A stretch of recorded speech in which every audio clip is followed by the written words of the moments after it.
ನಮಸ್ಕಾರ, good morning. News 18 ಕನ್ನಡದ ಸಮಸ್ತ ವೀಕ್ಷಕರಿಗೂ ಕೂಡ ಹೊಸ ವರ್ಷದ ಹಾರ್ದಿಕ ಶುಭಾಶಯಗಳು. ನಾನು ಪೃಥ್ವಿರಾಜ್ ಹಾರ್ನಹಳ್ಳಿ. ಪ್ರತಿ ವರ್ಷದಂತೆ 2022ರಲ್ಲೂ ಕೂಡ ಎಲ್ಲರ ಜೀವನದಲ್ಲೂ ಸಿಹಿ ಕಹಿ ಅನ್ನೋದಿರುತ್ತೆ. 2023ರಲ್ಲಿ ಎಲ್ಲರ ಜೀವನದಲ್ಲೂ ಕೂಡ ಖುಷಿನೇ ಜಾಸ್ತಿ ಇರಲಿ. ಹೊಸ ಭರವಸೆ, ಹೊಸ ಸಂಕಲ್ಪ, ಹೊಸ ಕನಸಿನೊಂದಿಗೆ ಈ ಹೊಸ ವರ್ಷವನ್ನ ಬರಮಾಡಿಕೊಳ್ಳೋಣ. ಎಲ್ಲರಿಗೂ ಕೂಡ ದೇವರು ಆರೋಗ್ಯ, ಆಯಸ್ಸು, ಐಶ್ವರ್ಯವನ್ನ ಜಾಸ್ತಿನೇ ಕೊಡಲಿ.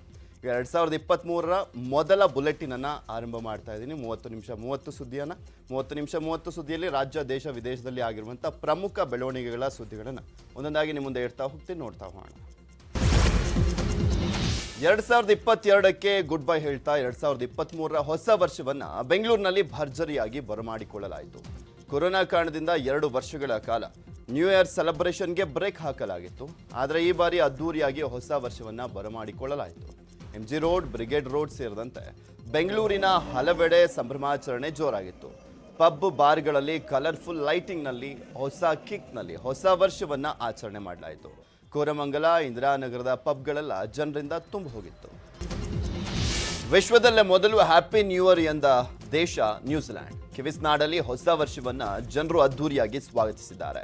2022ಕ್ಕೆ ಗುಡ್ ಬೈ ಹೇಳಿ 2023ರ ವರ್ಷವನ್ನ ನ್ಯೂಜಿಲೆಂಡ್ ಅದ್ದೂರಿಯಾಗಿ ವೆಲ್ಕಮ್ ಮಾಡಿದೆ. ನ್ಯೂಜಿಲೆಂಡ್ ರಾಜಧಾನಿ ಆಕ್ಲೆಂಡ್ನಲ್ಲಿ ಮಧ್ಯರಾತ್ರಿ 12 ಗಂಟೆ ಆಗ್ತಾ ಇದ್ದಂತೆ ಪಟಾಕಿಗಳನ್ನು ಸಿಡಿಸಿ ವರ್ಣರಂಜಿತವಾಗಿ 2023 ಹೊಸ ವರ್ಷವನ್ನ ಸ್ವಾಗತ ಮಾಡಲಾಯಿತು.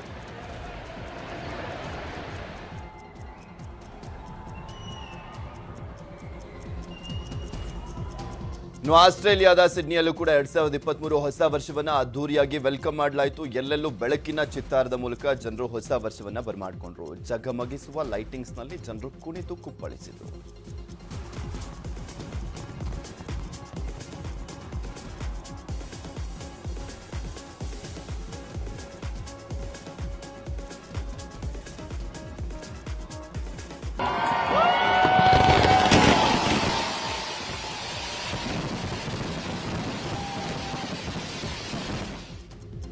ಜಪಾನ್ನ ಟೋಕಿಯೋದಲ್ಲೂ ಕೂಡ ಹೊಸ ವರ್ಷವನ್ನ ಅದ್ದೂರಿಯಾಗಿ ಬರಮಾಡಿಕೊಳ್ಳಲಾಯಿತು.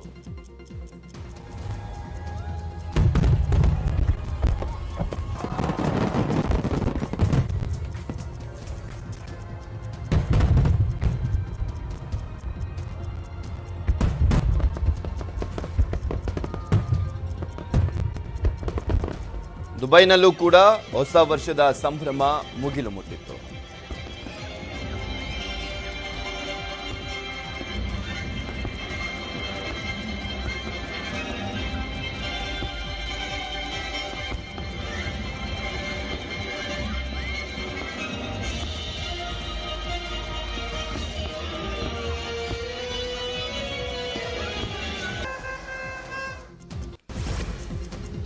ದಕ್ಷಿಣ ಕನ್ನಡ ಜಿಲ್ಲೆಯ ಶ್ರೀ ಕ್ಷೇತ್ರ ಧರ್ಮಸ್ಥಳದಲ್ಲಿ ಹೊಸ ವರ್ಷದ ಪ್ರಯುಕ್ತ ತೆಂಗಿನ ಗರಿಗಳಿಂದ ಅದ್ಭುತವಾಗಿ ಸಿಂಗಾರಗೊಳಿಸಲಾಗಿತ್ತು. ಬೆಂಗಳೂರು ಮೂಲದ 80 ಮಂದಿ ಕುಶಲಕರ್ಮಿಗಳು 2 ದಿನಗಳಿಂದ ಧರ್ಮಸ್ಥಳ ದೇವಸ್ಥಾನದ ಒಳ ಮತ್ತು ಹೊರಭಾಗದಲ್ಲಿ ಸಾಂಪ್ರದಾಯಿಕ ಶೈಲಿಯಲ್ಲಿ ಅಲಂಕಾರ ಮಾಡಿದರು. ಕಬ್ಬು, ಕಲ್ಲಂಗಡಿ, ಅನಾನಸ್ ಸೇರಿದಂತೆ ವಿವಿಧ ಹಣ್ಣು ಹಂಪಲುಗಳಿಂದ ಸಿಂಗಾರಿಸಲಾಗಿತ್ತು. ಈ ವಿಶೇಷ ಅಲಂಕಾರಕ್ಕೆ ಭಕ್ತರು ಮನಸೂರೆಗೊಂಡರು.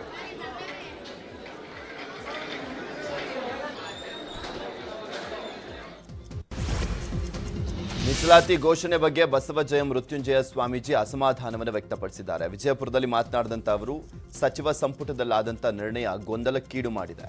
ಇವರಿಗೂ ಎಲ್ಲ ಲಿಂಗಾಯತರು 3Bಯಲ್ಲಿದ್ವಿ. 3Bನಲ್ಲಿ ಏನೂ ಸಿಕ್ಕಿಲ್ಲ ಎಂದು ಪಂಚಮಸಾಲಿ ಸಮಾಜ 3Aಗೆ ಹೋರಾಟ ಮಾಡಿದೆ. ದುಡಿದವರು ನಾವು, ನಮ್ಮ ಪಾಲು ಎಷ್ಟು ಅನ್ನೋದನ್ನು ಸ್ಪಷ್ಟಪಡಿಸಲಿ. ನಾವು 2A ಕೇಳಿದ್ವಿ. 2Aನಲ್ಲಿರುವಂಥ ಉಳಿದ ಸಮಾಜಕ್ಕೆ ಅನ್ಯಾಯ ಆಗಬಾರ್ದು ಅಂತ 2D ಮಾಡಿದ್ದೀರಿ. ಹಾಗಾದರೆ 2Dಯಲ್ಲಿ ಪಂಚಮಸಾಲಿಗಳ ಉಲ್ಲೇಖ ಎಲ್ಲಿದೆ? ನಾವು ಹೋರಾಟ ಮಾಡಿದ್ದು ನಮಗೆ ಏನು ಕೊಟ್ಟಂತೆ ಆಯಿತು ಅಂತ ಪ್ರಶ್ನೆ ಮಾಡಿದ್ದಾರೆ. ಪಂಚಮಸಾಲಿ ಆಕ್ರಂದನ ಇದೆಯಲ್ಲ, ನೋವಿದೆಯಲ್ಲ, ಇವತ್ತು ನಮ್ಮ ಜನಕ್ಕೆ ಯಾರೂ ಸಂತೋಷಪಟ್ಟಿಲ್ಲ, ಯಾರೂ ಖುಷಿಯಾಗಿಲ್ಲ.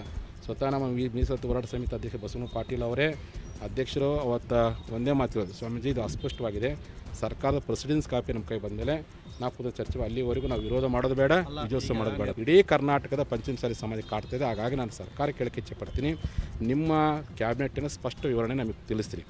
ಏನು ಮಾಡಿರಿ, ನಮ್ಮ ಪಾಲು ಏನು ಕೊಟ್ಟು, ನಾವು ದುಡಿದು ನಮಗೆ ಏನು ಕೊಟ್ಟಿರಿ, ನಾವು ದುಡಿದು ನಮ್ಗೆ ಕೂಲಿ ಕೊಡಬೇಕಲ್ಲ, ನಮ್ಮ ಪಾಲು ಏನಂತ ಕೇಳಕ್ಕೆ ನಾನು ಇಚ್ಛೆ ಪಡ್ತೀನಿ. ಆ ಮೀಸಲು ಪ್ರಮಾಣ ತಿಳಿಸ್ಬೇಕು ಅಂತೇಳಿ ನಾನು ಸರ್ಕಾರಕ್ಕೆ ಒತ್ತಾಯ ಮಾಡ್ತಾ. ಅದಕ್ಕಾಗಿ 2 ದಿನದಲ್ಲಿ ನಾನು ಸಭೆ ಕರೆದು ನಮ್ಮ ಮುಂದಿನ ಹೋರಾಟದ ರೂಪರೇಷೆಗಳ ಬಗ್ಗೆ ಚರ್ಚೆ ಮಾಡಿ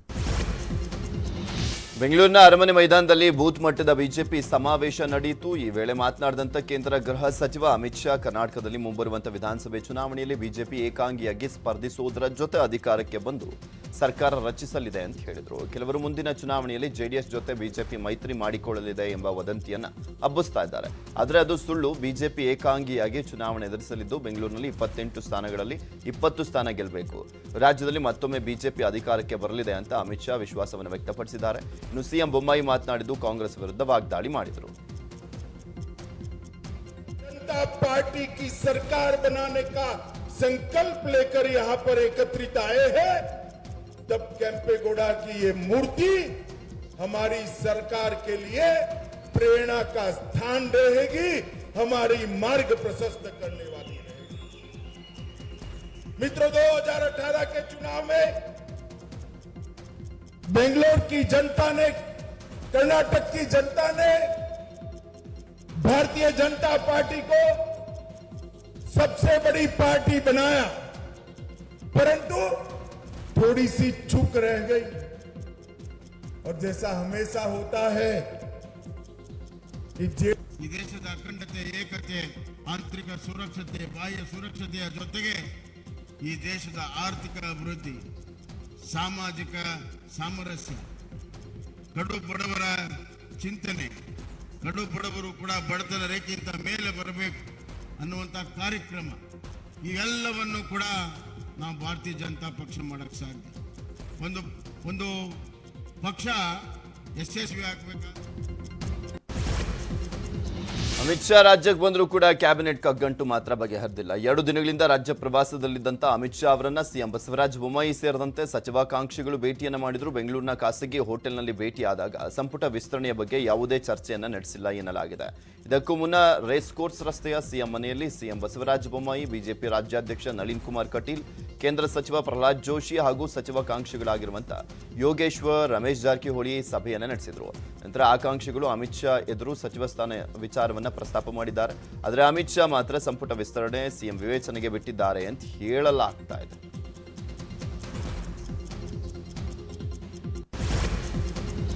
ಬೆಂಗಳೂರಿನ ವಿಜಯನಗರದಲ್ಲಿರುವಂತಹ ಆದಿಚುಂಚನಗಿರಿ ಮಠಕ್ಕೆ ಕೇಂದ್ರ ಗೃಹ ಸಚಿವ ಅಮಿತ್ ಶಾ ಭೇಟಿಯನ್ನು ನೀಡಿ ನಿರ್ಮಲಾನಂದನಾಥ ಶ್ರೀಗಳ ಆಶೀರ್ವಾದವನ್ನು ಪಡೆದರು. ನಿರ್ಮಲಾನಂದನಾಥ ಶ್ರೀಗಳಿಗೆ ಗೌರವ ಸಲ್ಲಿಕೆ ಮಾಡಿದ ಅಮಿತ್ ಶಾ ಶ್ರೀಗಳಿಂದ ಆಶೀರ್ವಾದ ಪಡೆದುಕೊಂಡರು. ನಂತರ ಮಠದ ವತಿಯಿಂದಲೂ ಕೂಡ ಅಮಿತ್ ಶಾ ಅವರಿಗೆ ಗೌರವಿಸಲಾಯಿತು. ನಂತರ ಶ್ರೀಗಳ ಜೊತೆ ಕೆಲ ಕಾಲ ಮಾತುಕತೆಯನ್ನು ನಡೆಸಿದರು. ಹಳೆ ಮೈಸೂರು ಭಾಗದಲ್ಲಿ ಆದಿಚುಂಚನಗಿರಿ ಮಠ ಹೆಚ್ಚಿನ ಪ್ರಭಾವವನ್ನು ಹೊಂದಿದ್ದು ಈ ಭಾಗವನ್ನೇ ಟಾರ್ಗೆಟ್ ಮಾಡಿಕೊಂಡು ಬಂದಿರುವಂಥ ಅಮಿತ್ ಶಾ ಮಂಡ್ಯದ ಸರ್ಕಾರಿ ಕಾರ್ಯಕ್ರಮದಲ್ಲಿಯೂ ಕೂಡ ಆದಿಚುಂಚನಗಿರಿ ಶ್ರೀಗಳ ಜೊತೆ ವೇದಿಕೆಯನ್ನು ಹಂಚಿಕೊಂಡಿದ್ರು.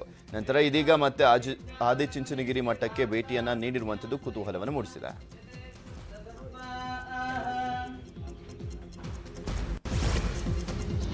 ಜೆಡಿಎಸ್ ಪಕ್ಷದೊಳಗಡೆ ಸ್ವಲ್ಪ ಭಿನ್ನಾಭಿಪ್ರಾಯ ಇರುವುದು ಸಹಜ. ನಾನು ರೇವಣ್ಣ ಕುಮಾರಣ್ಣ ಅವರ ಜೊತೆಯಲ್ಲಿ ಮಾತುಕತೆ ಮಾಡಿದ್ದೀನಿ ಅಂತ ಹಾಸನದ ಅರಸೀಕೆರೆಯಲ್ಲಿ ಶಾಸಕ KM ಶಿವಲಿಂಗೇಗೌಡ ಹೇಳಿದರು. ನಾನು ಮೊದಲಿಂದಲೂ ಕೂಡ ಹೇಳ್ಕೊಂಡು ಬಂದಿದ್ದೇನೆ, ನನಗೂ ಪಕ್ಷದ ಒಳಗೆ ಸ್ವಲ್ಪ ಭಿನ್ನಾಭಿಪ್ರಾಯ ಇದೆ. ಭಿನ್ನಾಭಿಪ್ರಾಯ ಇನ್ನೂ ಕೂಡ ಬಗೆಹರಿದಿಲ್ಲ, ಹಾಗೆ ಉಳಿದುಕೊಂಡಿದೆ. ಜನವರಿ ತಿಂಗಳಲ್ಲಿ ಶೂನ್ಯ ಮಾಸ ಕಳೆದ ಮೇಲೆ ಅಂತಿಮವಾಗಿ ನಿರ್ಧಾರವನ್ನು ಕೈಗೊಳ್ತೇವೆ ಅಂತ ಹೇಳಿದರು. ರೇವಣ್ಣರು ಕುಮಾರನ ಜೊತೆ ಎಲ್ಲ ಮಾತುಕತೆ ಮಾಡಿದ್ದೀನಿ. ಭಿನ್ನಾಭಿಪ್ರಾಯ ಇರ್ತಕ್ಕಂಥದ್ದು ಸಹಜ.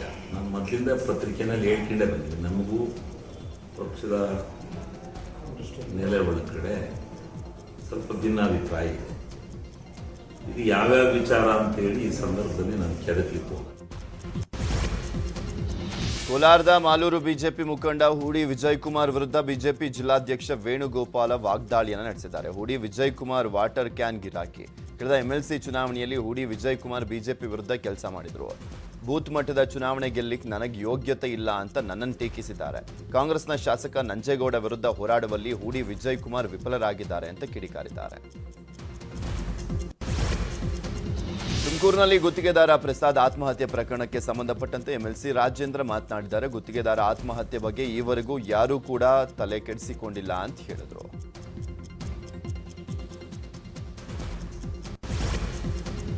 K Patil political date expire ಆಗಿದೆ. 2 ತಿಂಗಳಲ್ಲಿ ಕಳಸಾ ಬಂಡೂರಿ ಯೋಜನೆಗೆ ಶಂಕುಸ್ಥಾಪನೆ ಮಾಡ್ತೀವಿ ಅಂತ ಹುಬ್ಬಳ್ಳಿಯಲ್ಲಿ ಕೇಂದ್ರ ಸಚಿವ ಪ್ರಹ್ಲಾದ್ ಜೋಶಿ ಹೇಳಿಕೆಯನ್ನು ಕೊಟ್ಟಿದ್ದಾರೆ. ಈಗಾಗಲೇ ಕೇಂದ್ರ ಸರ್ಕಾರ ಕಳಸಾ ಬಂಡೂರಿ ಯೋಜನೆ ಡಿಪಿಆರ್ಗೆ ಅನುಮತಿಯನ್ನು ಕೊಟ್ಟಿದೆ.